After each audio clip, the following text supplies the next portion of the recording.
You're listening to the Convene Connections podcast with your host, Matthew Curry. And good evening, everybody. I hope y'all are doing all right tonight. I'm really excited about this tonight. Three special guests on. And how are y'all doing? I'm doing good. Happy Doing great. All right. Good. A little bit of an echo back there. I'm not really sure why. Does everybody have their volume turned on? Or see if you can check your volume. That's better. It's gone. Okay, yeah. All right, so we're good now. So, all right, so a little technical thing.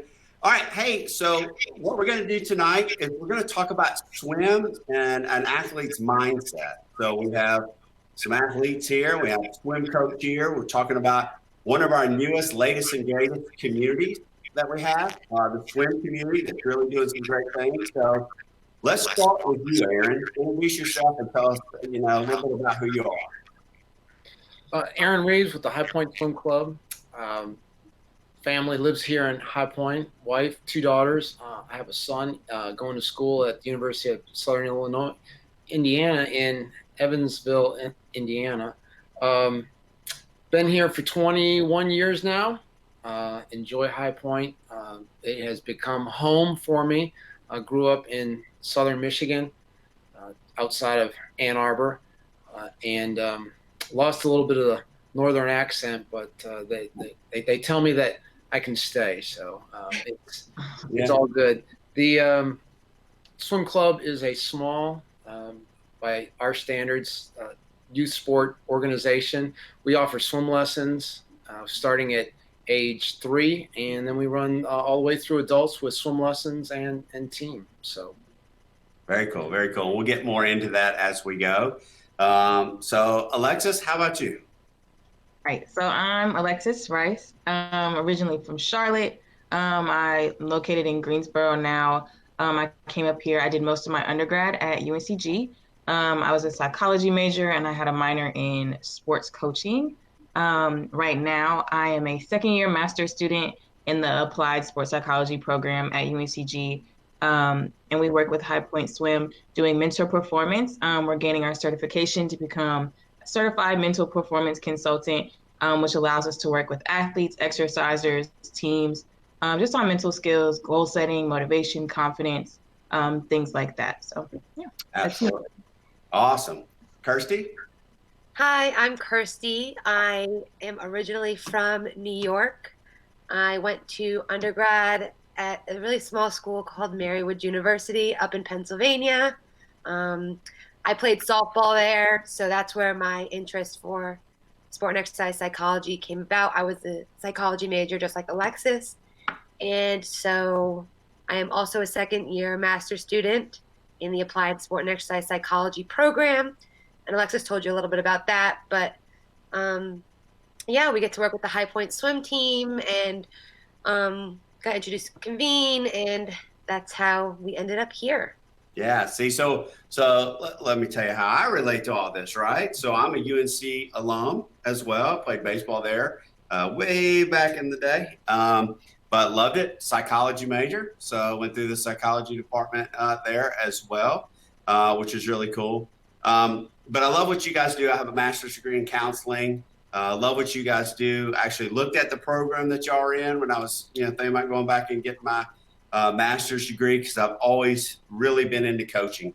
When you get old like me and Aaron, you have kids, you tend to get into coaching because you lose the glory days of being able to play. But love coaching, love soccer. And one of the things that makes me really excited about this conversation that we're having is I really believe that Convene and what you guys are doing and how we can combine sports psychology, and all of those different things can make a huge difference in our young athletes. Mm-hmm. Not just swimming in the pool, but also just that mental mindset. And then I also think we can apply other concepts just about life and growth to them. Right. As well. So that's kind of exciting to me. But it's cool to be on here with a couple Spartans and all that. We're all from the same general area, which is really also really cool to me. So Aaron, talk a little bit about that mindset and just, bringing these two young ladies on over to the swim club to work with your swimmers. What was the reasoning behind it? Why do you think that's a good idea? Well, one of the things that we've done at the High Point Swim Club is find other organizations to partner with who have similar mindset to what we do. We partner with the Hartley Drive YMCA with pool space. We partner with the Thomasville YMCA for pool space and to run a team there also. We've also partnered with High Point Community Swim League to help them with things and provide pool space or work with their coaches and run clinics for them. So partnerships for our organization have always been a huge part of who we are and what we are. From there, during our normal swim year, we have partnered with professionals in, be it medical doctors, orthopedics, and physical therapists. And our physical therapist for the last at least 10 years has been Dr. Jordan McAmmond. And Jordan helps keep the athletes in the pool. She does a really good job of working on prehab with us.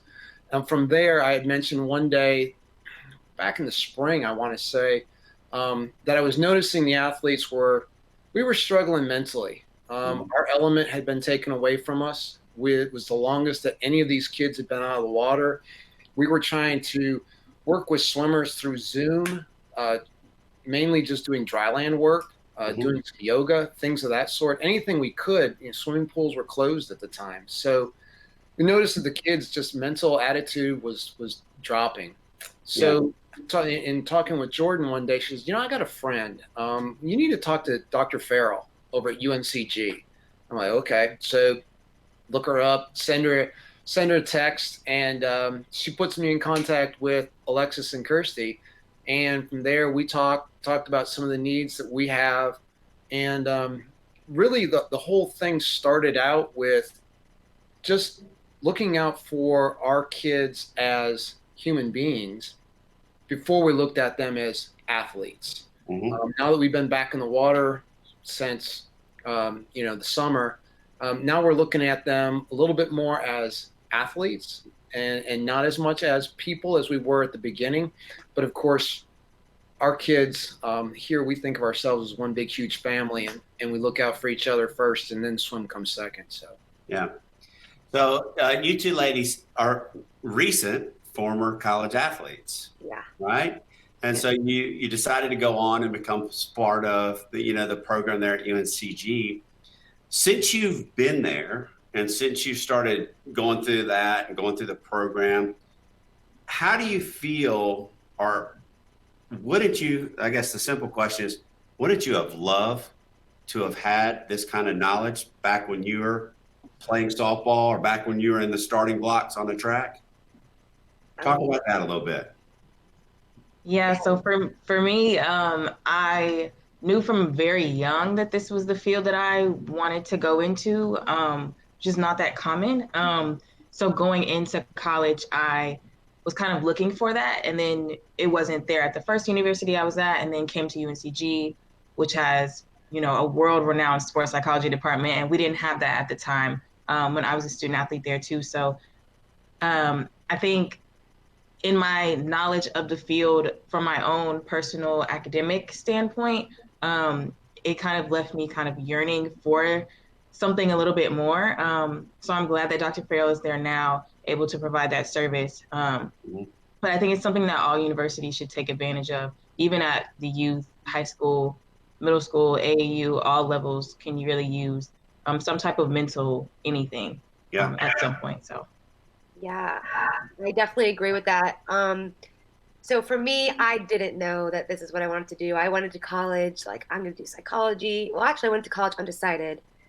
And then I went into exercise science. And then I decided, like, I really don't like science. Like, why am I in here? I don't want to take all these bio stuff. No, not me. Yeah. So I went into psychology, and I was like, okay, I can find something within this. And all along, obviously, I'm playing college softball, and I would like to say, like, I was the type of person, like, on the field to always, like, be positive and trying to have that positive mindset, right? Not that it was being preached or taught to us. Some sports psychology aspects would be brought in by our coach. We'd try, like, do some goal setting, but it would just never stick with Mhm. everybody for the long term. It would be like a little short little thing. So, Yeah.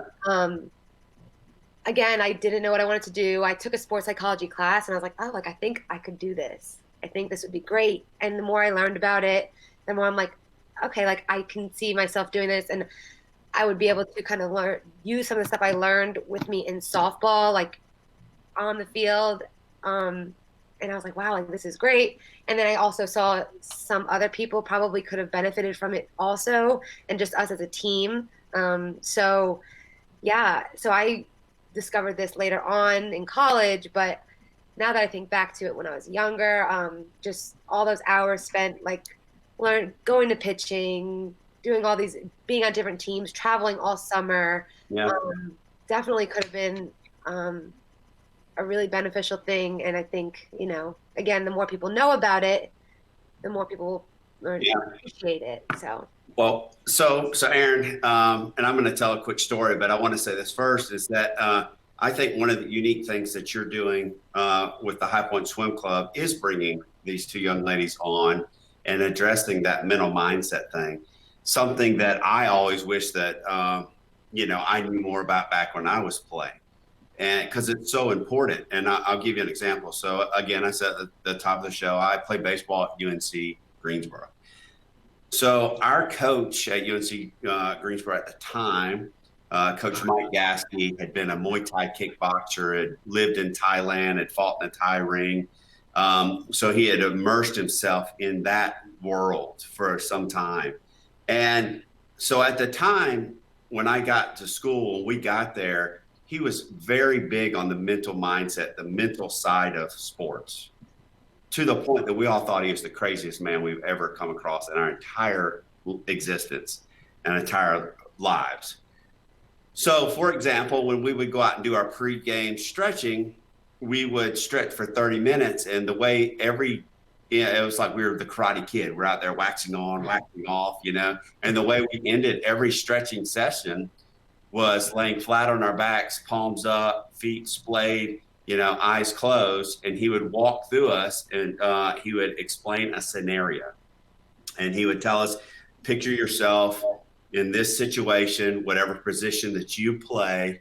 And he would talk through this for 5 minutes, right?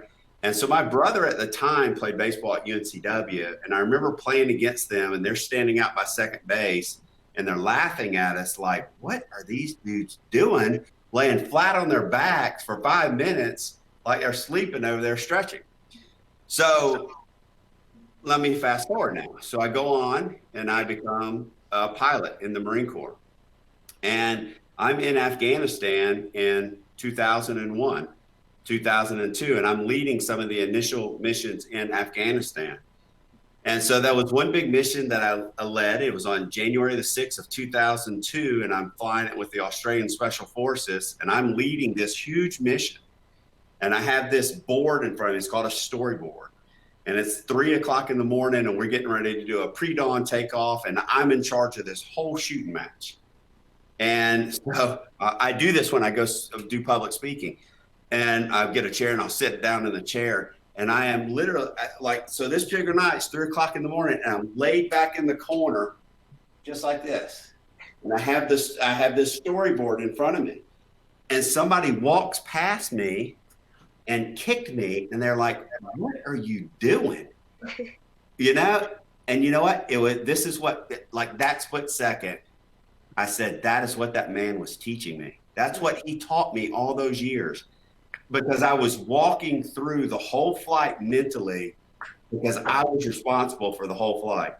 And if anything went wrong in any situation that happened during that flight, it was going to be up to me to take care of it. And I could not be thinking about it during the flight, during that time when things went wrong. I had already had to have gone through that mental preparation before I got there. So I went all the way back to my college when I thought that man was the craziest man in the world. He was really teaching me a life skill that I live with each and every day. Yeah. So, Aaron, what you're doing with these young ladies is you're giving not only sports, but you're giving, these kids a leg up on life to think through mental mindset not just at the pool, but mentally in life. Yeah.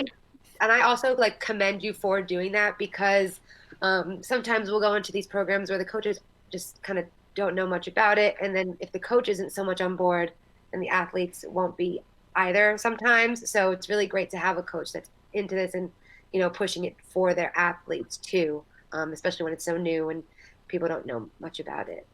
So it's important, before I go back to you, Aaron, that your parents and your kids, they don't even know the gift that you're giving them right now. They really don't. And I think hopefully through this podcast and through the time over time that this builds, because this is incredible what you're doing. I don't know of any other program that's really doing what you're doing. So what are your thoughts on that, Aaron? Well, I appreciate that and the thought. I mean, we're the only club in the United States, and from what I've been told, in the world, that's using Convene communities to try and reach out to people. But I know that USA Swimming provides some sports psych opportunities to us. They do provide some nutritionists to us, but it's nothing like having someone that's in town that can show up on a pool deck, that plays. I'm going to use the word goofy games with the kids, but these two introduced my kids to this counting game where they count numbers and prime numbers, and then you have to flip reverse. Anyway, the kids had a blast. They relaxed. And we had a great practice out of playing the game, and these two trying to work on developing a relationship with the kids. But it's really kind of cool to watch how you can help both sides at once. I can help my athletes, and then I can help these two ladies at the same time get some practical experience as we go forward. So it's kind of cool. Yeah. So Alexis, Yes. Braden, who my son that you got to meet the other day, just made a comment, and so maybe y'all talked about it, maybe you didn't, but he said I certainly could have used some of this knowledge during my playing career. So, what do you think about that? Because that is so true, and you all had a successful career. Could you have used the knowledge that you're gaining right now to become a better athlete? I think we could have. I don't know, personally, looking on my career, I remember freshman year, I went to school in Georgia. I'm from Charlotte, so I'm 4 hours away from home. I training really hard. I was a preferred walk-on, so I'm fighting for a spot. We get to the Monday right after Thanksgiving break. Our first meet of the season is in 4 days, and I break my foot, sprain my ankle, sprain my foot. I'm in a cast for the rest of the season, have to redshirt. And so being in that situation, it's kind of like I can't even talk to athletic trainers because I'm in a cast. I have no reason to go. I can't walk. So you lose a connection with your team, so your social support is gone. How do you deal with not being in an environment with your teammates, all that support that you had from your team just from simply going to practice? Your nutrition changes. How do you change managing your day because you have to walk different? You're not around the same people. Your schedule changes because you're not able to go to practice. So it's little things that being an athlete, you're used to certain circumstances and lifestyles.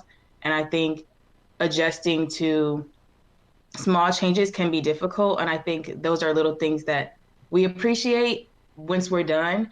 But in the moment, those are things that we should definitely hone in on and take advantage of. And I think tapping into that mental side to be able to adjust to those changes as they come is something that I would have appreciated and wound up transferring after that. So having that mental side in those moments, and it doesn't have to be serious situations. It can be you make a bad play. What do I do to get to the next play? It's like little things that can give you that mental edge, take your performance to a whole nother level that physical training and conditioning can't take you, but your strong mind can take you there. Sorry. Yeah. So here, I'll throw this out there, and this is kind of looking at not a lot of athletes, right? And you just said it, Alexis, wearing it on their sleeves, right? They make a mistake. They, in swim, they don't get off the block, or they, false start, or they, something goes wrong. And a lot of young athletes wear it on they can't get over it, right? So, Aaron, how do you talk to your swimmers when something goes wrong? How do you help them make that shift? Know that, hey, in life, in swim, in softball, in track, in baseball, in soccer, not every pass is going to be perfect. Not every start is going to be your best. Not every turn on the pool is going to be your best. What do you do? How do you talk to them? How do you make them understand to get past that and kind of compartmentalize maybe? Right. So for me and for my staff, really, we look at swim as an opportunity to teach life skills. Swim is a vehicle for us.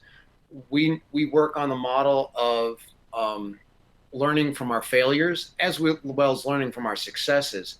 So time things don't go the way we want them to go, that's an opportunity for us to say, okay, we tried, this didn't work the way we wanted, so we retool, we go from there, rework a plan and go back at it again another way.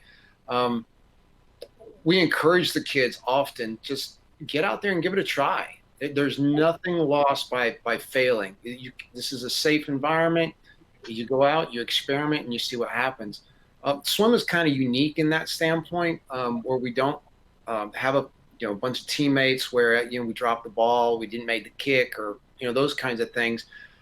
But I think it teaches some life skills that maybe some of the ball sports don't teach or don't have the opportunity to teach.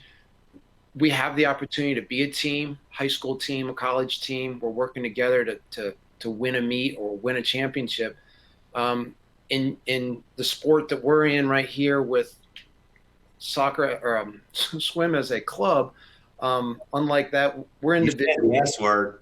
Yeah, I know. I was thinking of Jeff and I have had some conversations. How swim and soccer, there's a lot of similarities between the two. Yeah. And how some of the things that he faces as a coach are a lot of the things that we face as coaches, whether it's parents or it's kids and things of that sort. But it's just how you work through all those. But for us, it's really teaching the kids that failure is okay. Not reaching a goal is okay, because it's teaching us what we need to work on and how we need to go to move forward. And then we eventually reach those goals and we do succeed, but it takes time. It's a process. Yeah. So Kirsty, somebody asked the question, if a swimmer, they put it in the context of a swimmer, but let's just say athlete, gets nervous before racing or before a game, what advice would you give them? Okay. And then any pre-game routines or suggestions? What do you kind of teach? What do you talk to athletes about? Yeah, so we get a lot into mental preparation. And you said pre-race or pre-competition routines. Mm-hmm. That is one big thing that we do kind of preach to people, or not preach, but suggest to people to do, because, when you get into that pre-game routine, so let's say for softball, a lot of people, I just use softball because that's what I do. Before people step into the box, a lot of people take a step out, look at their bat. Some people just twirl it around a little bit and get back in. And that just reinforces okay, mental focus. I'm in the zone. I know what I'm doing. I practice physically, right? Yeah. Every athlete practices and over and over and over again. So it's really getting into that focus. And there are so many different ways we can focus. So doing a pre-game, pre-hit, pre-race routine, that can be different for everybody. Yeah. It's not like we say, okay, everybody flap your arms before you get into the pool, take a deep breath, because that may work for somebody, but then that may not work for somebody else, because everybody's different. But finding a routine that you feel comfortable doing that can get you into a more focused mindset can help, something like that. When you're more focused, more concentrated, that anxiety may lessen. Yeah. Another thing we like to do is a lot of relaxation, a lot of relaxation. And it starts with the basic of just breathing. doing a lot of diaphragmatic breathing, which is like belly breathing, getting more oxygen into the blood flow and relaxing the muscles. And that helps also get into a more focused, more concentrated mindset so that when, you're about to get into competition, you can trust your body to do what it knows how to do because it practices all the time, right? Yeah. So it's been 20 some years since I played. I used to go up to the box. I used to take my back glove, go left, right, stand up, 2 swings in the box. Yeah. Every single time. Yeah. That was my routine.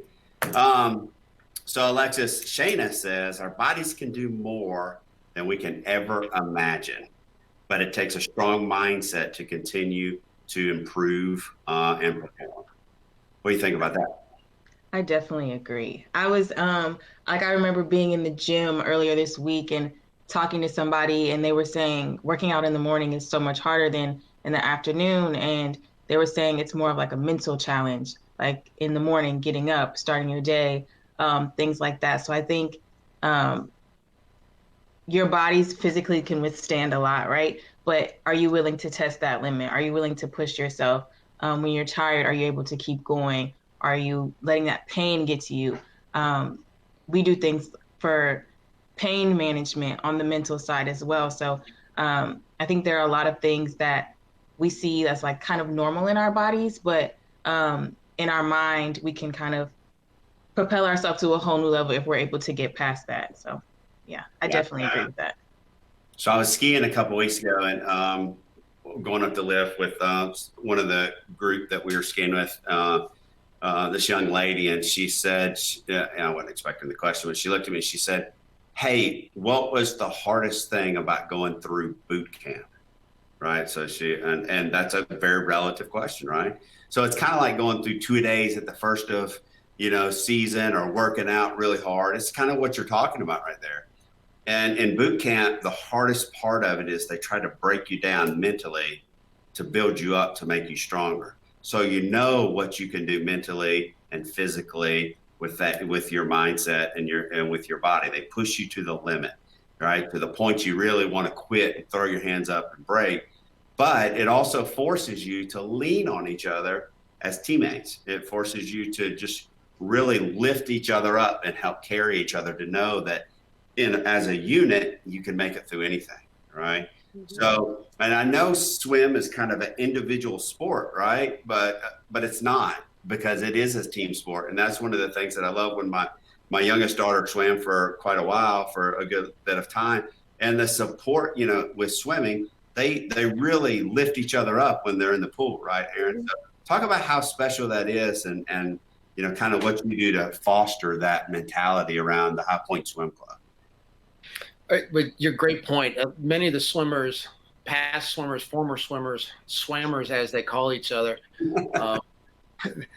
their support group exists far beyond the pool and way after their pool days are done. I've got a couple of board members who are former swimmers, and they talk about the relationships they have with their college teammates, and these relationships are going back 35, 40 years. Mm-hmm. They're all friends to this day. They rely on each other, not just, personally, but also professionally, where their businesses are intertwined a bit, and they're supporting each other that way. So, that's all born out of, like you said, that the morning practice, or, the hard sets, and coach working to knit people together, and hey, okay, Sally's having a little trouble, help them. And, Steve over here needs some help, and help him, and pulling each other along from that standpoint. But I think really from what we're doing here, it's just looking at everybody as family, and we're all brothers and sisters and cousins and all that kind of thing. And we just support each other just like you would a family. So, I mean, that's really kind of what it boils down to for us. Yeah. So, Felipe Alvarez says this: a positive coach can also ease and relax an athlete's mind. Always. Always. So, Kirsten, how much do you look at, or do you guys get into in the psychology? Because I'm big on this. Like, I really believe this a lot as a coach. and I know you do, Aaron, and we'll get back to this, but personalities, right? Personalities. And I don't know if y'all talk about that a lot in the psychology, the sports psychology program that you're in, but each and every one of your players has a different personality.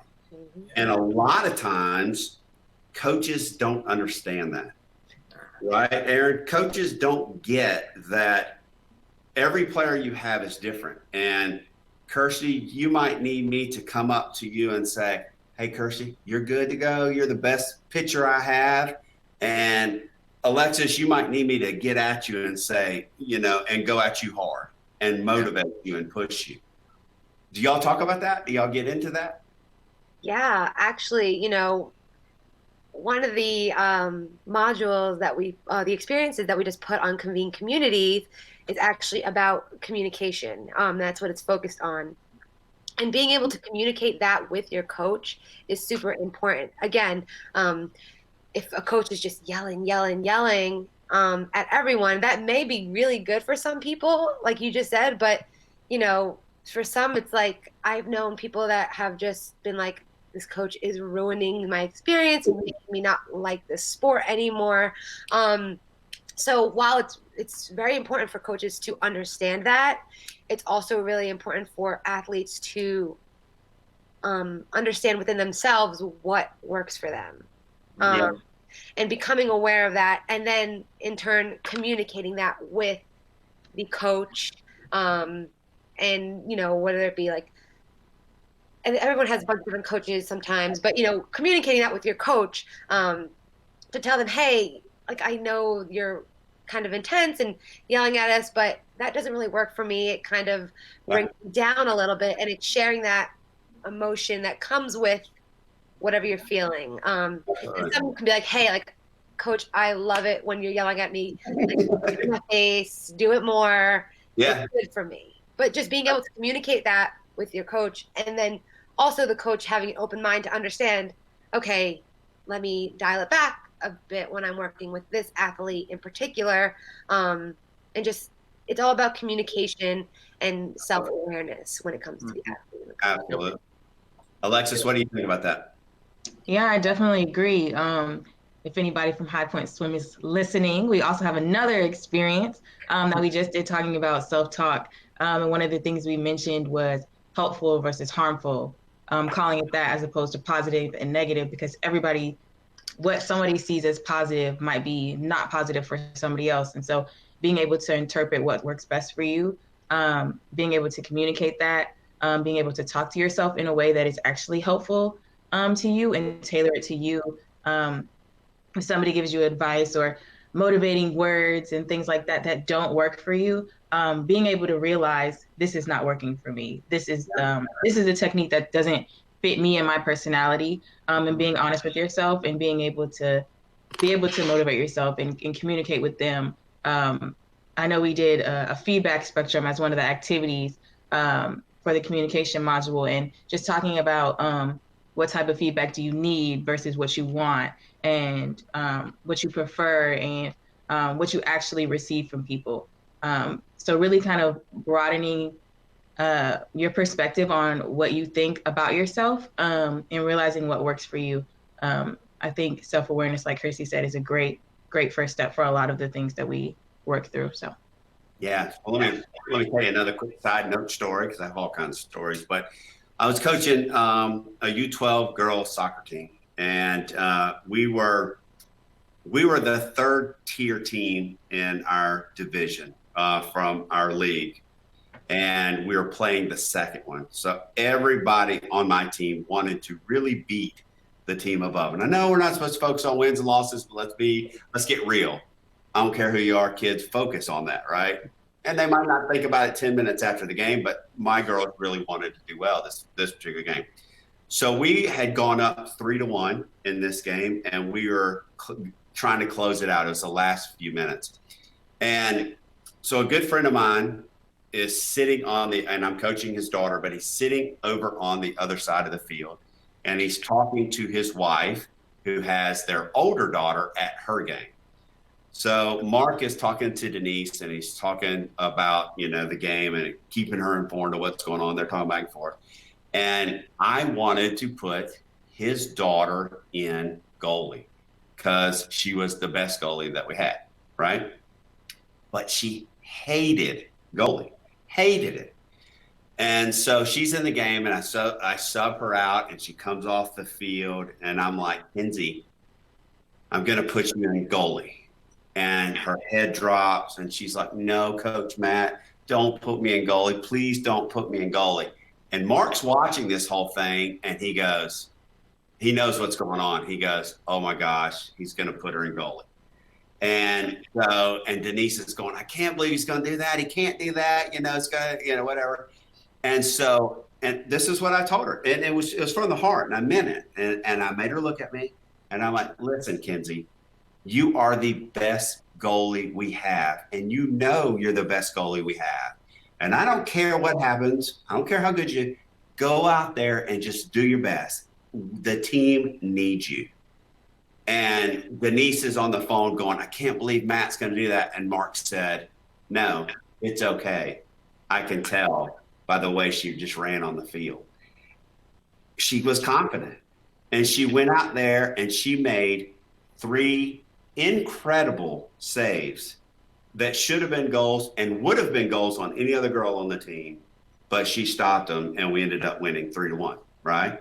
But it was that recognizing what she needed at the time, and telling her and building that confidence so she knew she could go out on the field, So Aaron, how do you do that with your swimmers? What kind of things do you say to them? How do you pick apart their personalities and lift them up? Well, there are definitely kids that need a kick in the seat, and there's definitely those that need a pat on the back. But I think the thing that you've already pointed out in your athlete there is the fact that you've got to get to know your athletes and what makes them tick. Understand what they're good at, understand what they need improvement on, and then it's how you deliver that message. And like both the ladies have already said, everybody receives the message differently. I'm an older coach, but yet I make mistakes just like the younger coaches do. But the mistake I see most younger coaches make is they take a one-stop approach to everybody. Exactly. And it's I'm just going to be that drill sergeant, and I'm just going to yell and scream and holler, and we're going to do this, and slow down. Not everybody needs that. You need to 3 or 4 of these kids, hey, let's get in the water. Let's go. Move. And then you got 2 or 3 that are standing there, and it's just like, hey, Kirsty, how was school today? Hey, Alexis, how are things? You got to talk to them a little bit, see how things are. And a lot of times all they want is just a check-in. Yeah. Just coach said my name and said, how are you doing and how are things, kind of a deal. And I'm good now. Put my cap on, get in the water. Yeah. But understanding that and how to help them, get themselves moving and going. And the same thing with pre-race. But, I made a note here, it's personalities and knowing personalities and being able to identify personalities. I think in any sport really is important for a coach. You look at the coaches that are successful, they know how to handle people. Look what Coach Arians is doing right now with Tom Brady. He says, I step back and let Tom coach. Tom wasn't able to coach in New England supposedly, but they're letting him coach down there in Tampa Bay. So, hey, it's working. They're winning. Let him go. So you got to understand that. So, and I bring that up, and I'm glad we kind of talked about that because it's not all about the athletes. It's sometimes about the coaches, right? So you two and what you're doing, it's not just the athlete education that you can help with. It's also getting into the coaching education. And I think that that's so important. And I think, Aaron, you hit the nail on the head, is that it's not, and a lot of young coaches do that. It's not just cookie cutter. Every athlete is not the same. They don't have the same skill sets, and you have to really know your players, know who they are, know their personalities, and know how to, basically put them in there. Jeff said it's not all about X's and O's. It's about knowing the Sally and Joes, and that's really true.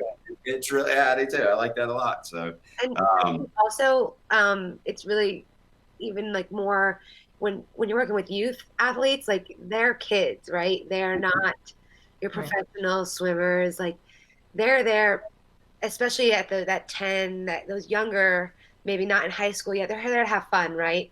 And then if you guys are just drilling them, and without getting to know them and things like that, it just makes it a different experience. So about the experience too. So with those younger athletes, it's really just you want to get to know them and make it a Yeah. more fun environment so that they're having fun and they're also get improving in their sport. And then letting them just thrive in the sport. That's basically it. So we've talked about the athlete. We've talked about the coach. Who have we not talked about? Parent. And And Aaron took a deep breath. The parent, and more times than not, that's where the breakdown happens, right? The parent. And, I'll give you an example again with Braden. We used to talk about this a lot. And Braden used to wear his, and he's watching, he used to wear his emotions on his sleeve. He played, and he played hard every game. And he put a lot of pressure on himself. There was not one time that I needed to get in the car and tell Braden how he played. I did not need to get in the car and say, hey, Braden, you could have done this better. You could have done this better. You could have done this better. Because Braden already knew how he did. He was already breaking it down. My job most of the time was to take Braden and point out the positives that he did, not the one or two passes or three passes or the few things that didn't connect. He needed to let that go and focus on playing forward. And so it's the car ride home or the car ride to or the pressure that we put on. And then one other thing, Braden played college. We counted one time and there were 60, 70 plus people that we could figure out that went to play college soccer out of his peers. There were 5 that we could count that played all 4 years, right? So think about all those athletes that didn't make it, 4 years. Yeah. And so there's some point that you have to step back and say, I'm going to go play. I'm going to go, he played for Jeff Bateson. He played all 4 years. He played the last 2 years, 90 minutes a game, and was the team captain for 2 years. So he played. So he has all those memories to take with him, just as you girls do. And Aaron, you do. So, yeah, talk about that. Alexis, how do you handle parents? We like to proceed with caution because I think a lot of times parents love their kids so much. Sometimes feedback can come across as you're telling them that they're a bad parent, which is never the case in any way. I think in a lot of the roles that we have, there's always ways that you can improve. And that's where we want to help. Like, how can you be the best support system for your child? Like we talked about earlier, every child is different. So figuring out what your child needs. Maybe they don't need to talk about the meet and they just need to get ice cream afterwards. Maybe they want you to record it and break down what happened and pick their brain with them after the meet. Whatever works for your child is sort of the best route you can take. And that's the best way to support them. Your love for them is never in question. It's just, how can we help support them, bring them to the next level in this sport and anything that they do in life? Because of course we all just want these kids to be happy, healthy, successful at whatever they want to do. So approach with caution sometimes. And that's the truth. You can go back to those U12 girls. They wanted to win that game. 10 minutes after the game, they were just worried about what restaurant we were going to go eat at. Mm-hmm. We won, great. Let's go eat, or let's go have a sleepover. Let's do whatever it is that we're doing. Enjoy the moment, right? Enjoy playing. Mm-hmm. Kirsty, what do you think about that? I mean, I feel like Alexis hit the nail on the head. There's a lot of pressure from parents, and sometimes parents can be a little overbearing, and not, again, they're just being loved. They love their kid and they want the best for them. And maybe that's what was good for them. But being able to have that conversation with your kid, or just kind of understand like in the feedback that they give. So, a lot of times I would, like, from personal experience, my dad was my coach. So, that separation, we had that separation, but it was also sometimes there, and just being able to just be like, all right, like, I don't want to talk about this right now. And just, or having the parent sense that, asking questions, and it's like, yeah, uh-huh. And maybe like back up a little bit and just understand that, they don't need the pressure from you, because they probably got the pressure at practice, from a coach, things like that. And especially when things go wrong, most of the time the kids know that things went wrong, and you don't need to pressure them also. On that. So what about you, Aaron? I mean, you have parents, and you want your parents to be involved. So I know you have to strike that balance, right? Yeah, absolutely. But Absolutely. also supportive. So how do you handle that as a administrator of a league? Yeah, it's a difficult thing, but the way I try and talk to parents about it is it's a three-legged stool, and we all play a role in trying to support the athlete or support the sport, make sure that we reach the goals and help the team move forward. But parents can be big help, if you have the opportunity, and parents will let you in to learn who they are and why they have their child in the sport.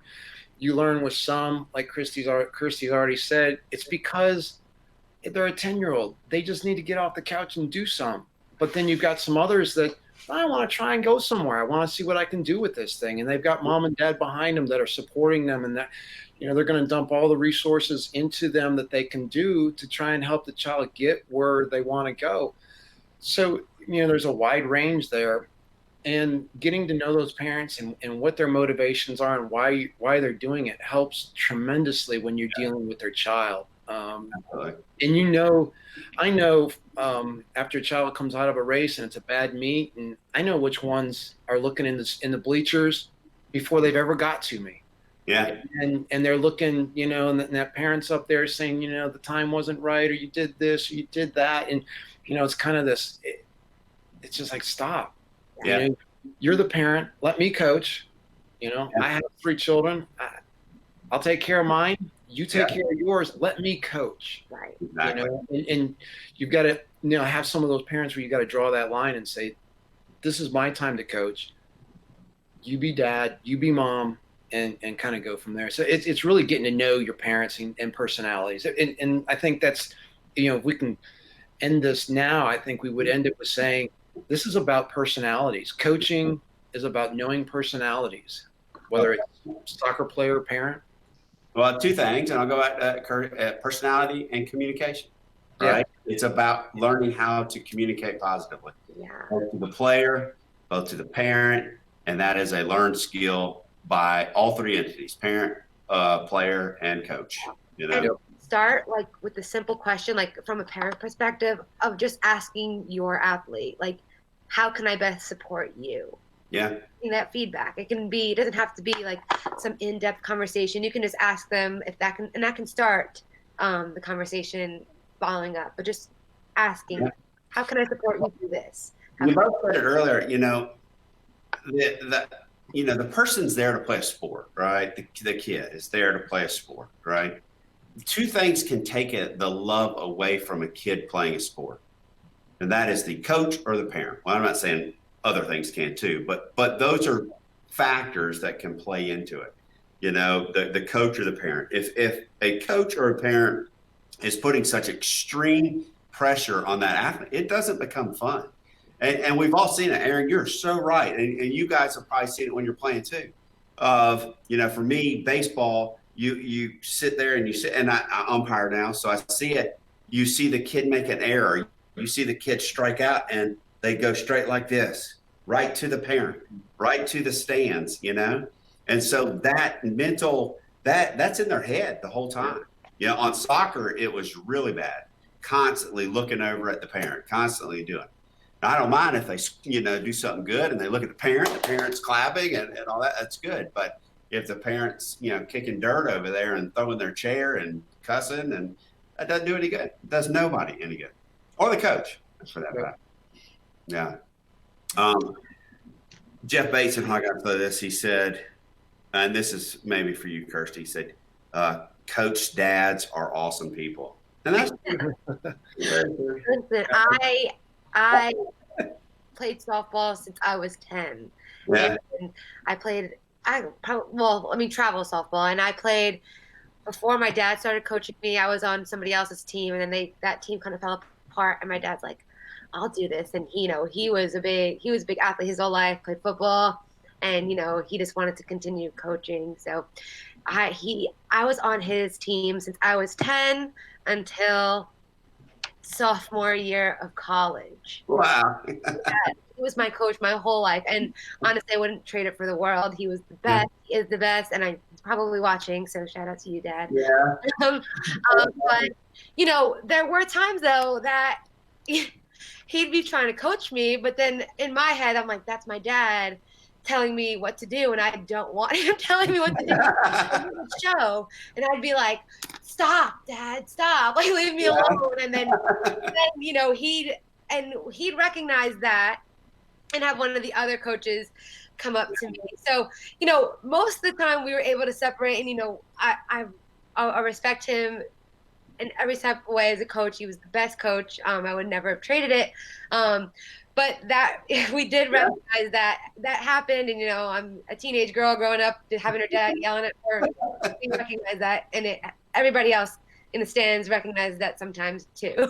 That's cool, but that's memories for y'all now, right? Exactly. Right now, and that's really, really cool. It's like Braden. The week after he wrote or he played his last college soccer game, his high school coach used to say, the comment that, you can't get it back. It's over. When it's over, it's over. That's what he used to say. Understand, when it's over, it's over. And so Braden wrote a blog the week after, when it's over, it's over. And he talked about some of those memories and some of those thoughts that you don't think it's going to end. And then the next thing you know, you walk off the field, or you walk off the track, or you get out of the pool, and guess what? It's over. Mm-hmm. So enjoy it. Soak it in, take it in.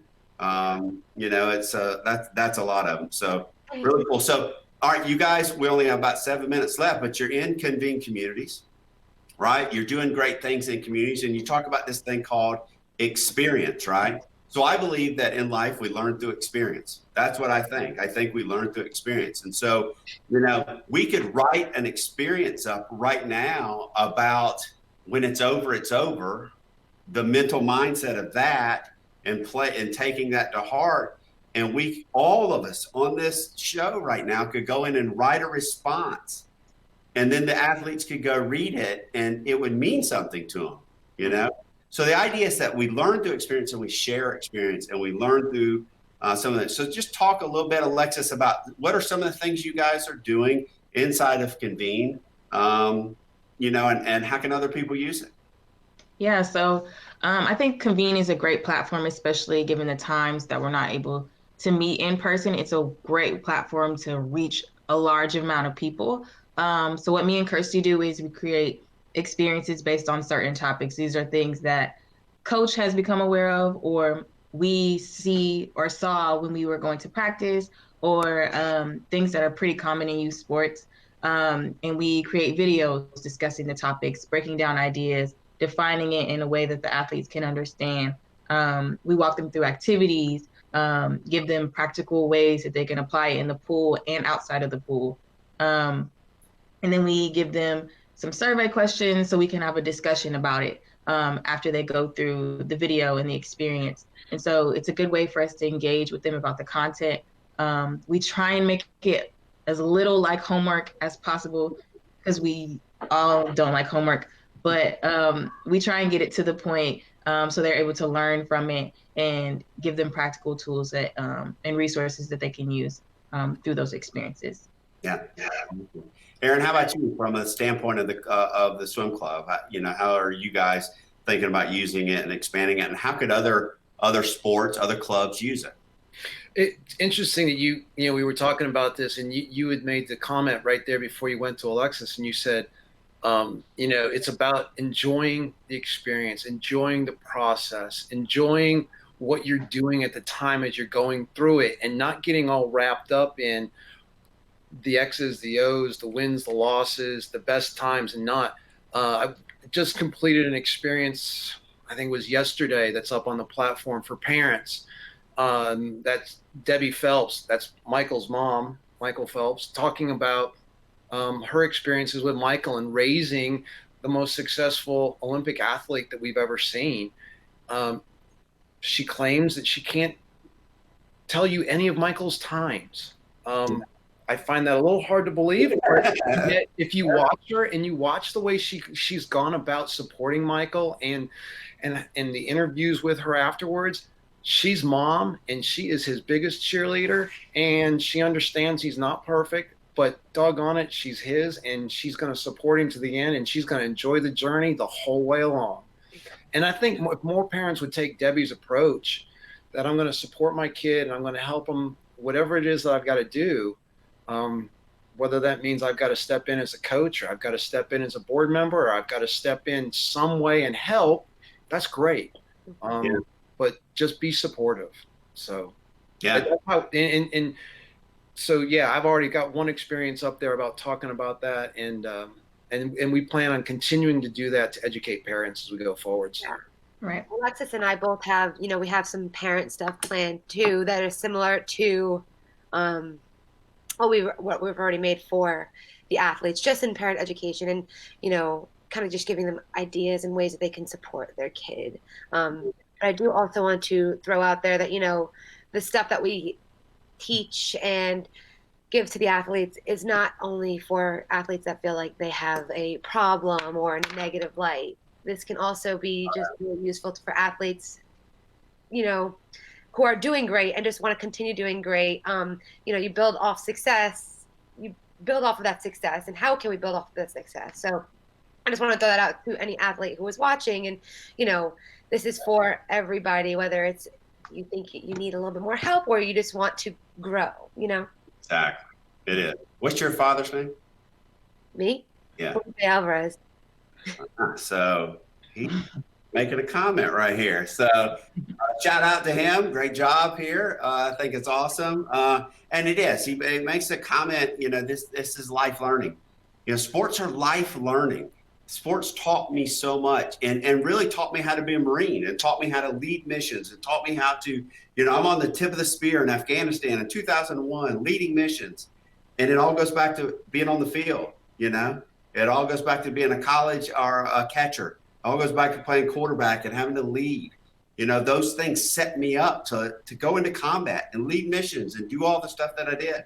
And that is the truth. And although I thought Coach Mike Gasky was the craziest man I ever met, he was the smartest man I ever met, because he taught me so much. And I really, really mean that. So, yeah, listen, we're up at the hour, and you guys got to do me a favor, right? I told you at one point on the psychology department website that said a Marine Corps pilot, right? You need to go to I need to come back and speak there. I need to come back and talk about it, because UNCG, I'm so proud of you two. I love UNCG. UNCG made such a I met my wife there of 25 years, and that happened from a baseball game. Standing, like you said, Aaron, standing by my roommate, who I just talked to twice this week, who's a pitcher, and I was a catcher, and I was standing by him and told him I was going to marry that girl in the stands, and I did, and so it's the truth. But then the joke is that I said that about a lot of girls, but that's beside the point. That's not true. That's what I say to her as a joke, But I did. I said that. But I love UNCG, and I think it's just such a positive place. It was such a big impact in my life. The psychology department was awesome. I snuck through there and went out and became a pilot. But it's why I do a lot of Convene. Convene is life experience. Convene is mental health. Convene is working with people with PTSD or moral injury or all of these different things. It's working with athletes, and it's learning through life experience. Stezo, who's managing it, he sat through so many of my podcasts where we're talking about substance abuse. We're talking about all of these different things, and it's to make a difference in people's lives. Mm-hmm. So you two ladies are making a huge difference in people's lives. Aaron, you're making a huge difference in a lot of kids' lives. I had the chance to meet somebody that you referred me to the other day that's in the Navy now, and you could just tell talking to him that he really respects you. So, it's that impact of not just now, but what happens later, Kirsty, it's that impact of your dad made at you, as a player, and all of us dads as coaches and all that, how we do it. So thank you so much for being a part of this. I look forward to continuing to working with you guys, continuing to expand it and continuing to grow. So thank you so much, Stezo, as always. Thank you for producing the show. And next week, guys, we're talking about investments. We're going to have Eugene Brown on and talk about how to invest your money in the stock market and all the great things that he's doing. You don't want to miss it because he'll tell you some great stories, and it's really shocking of how well he's done in the stock market this year. But he knows what he's doing, and he teaches people in Convene about investments. So thank you so much, and we'll see you next Thursday. Thank you. Thank you.